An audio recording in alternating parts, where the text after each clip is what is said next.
Technology plays a large role in most studies today, social studies included, so let's take a look at this.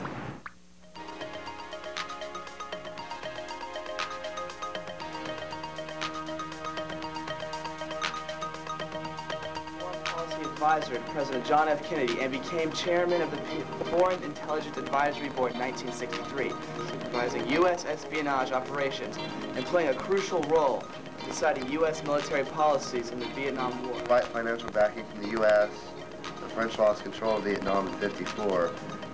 You've chosen some pretty good quotes, especially that information about Kennedy and his inaugural address, I think is very important, explaining why the United States will eventually feel compelled to take a stand in Southeast Asia.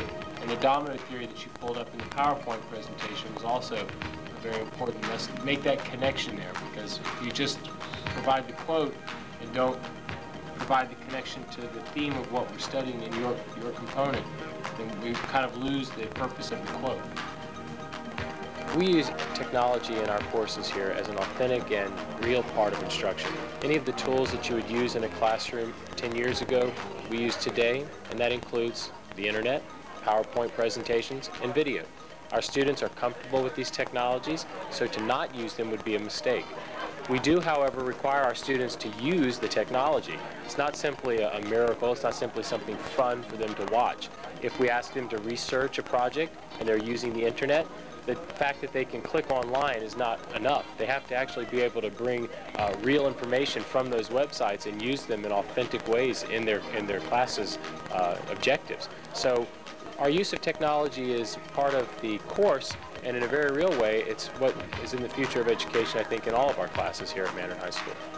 Well, what was taking place in my class this morning was a group presentation, which was presented in a number of different ways. The students were combining multimedia in a very real way. They were using video, internet, and a presentation package, in this case PowerPoint. They were asked to demonstrate a full comprehension of the Vietnam War, and they were teaching the class. Whether it wishes us well or ill, that we shall pay any price, bear any burden, meet any hardship, support any friend, oppose any foe to assure the survival and success of liberty. Within a year of his election, President Kennedy set out to show strength in Asia. What was shown originally was a segment from a Learning Channel video, something that was presented through cable in the classroom. They were able to use the videotape as a research tool and then use parts of it in class. Students were put together a PowerPoint presentation from information they took from printed material, internet material, as well as video resources. We laid out certain objectives for this unit in a lesson plan that the students had prior going into the research. They taught the course through the PowerPoint using the video as a tool of instruction, and then also providing the internet websites that they use to go to for primary resources. The students' objectives were assessed in a student-produced test, and that was reviewed at the end of the class.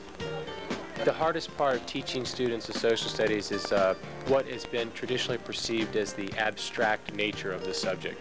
We teach history, and I know that sometimes it's kind of difficult to make the student realize how absolutely significant the events of the past are for today. One of the ways that we're aided in our task is technology, the technology that we can use to bring relevancy to events taking place in our course, to events taking place around the world today.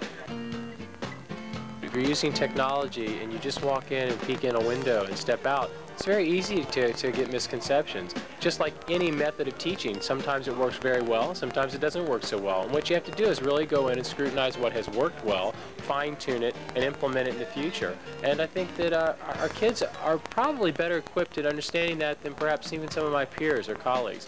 They know that sometimes you can put something together online and you can research something, and because of the nature of the electronic environment, sometimes it doesn't exactly go the way you had planned. That can be terribly frustrating to people who are not very comfortable with the environment, because it is not a static environment. It's something that is constantly changing. So I believe our kids are probably better equipped to deal with that element of using instructional technology than perhaps some of my peers are. The material was pretty good. the presentation quality. We are aided by the tools of technology in teaching the social studies because of the relevant nature of the information and how it ties into the history that we teach. For instance, if I'm teaching about the origins of World War I can click on a CNN website or a C-SPAN website and find out about information that's taking place there today, a video clip of what's being done in Kosovo, or relevant information on peace negotiations and how it's going to affect future generations, just as World War I affected future generations of Americans. That really helps kids.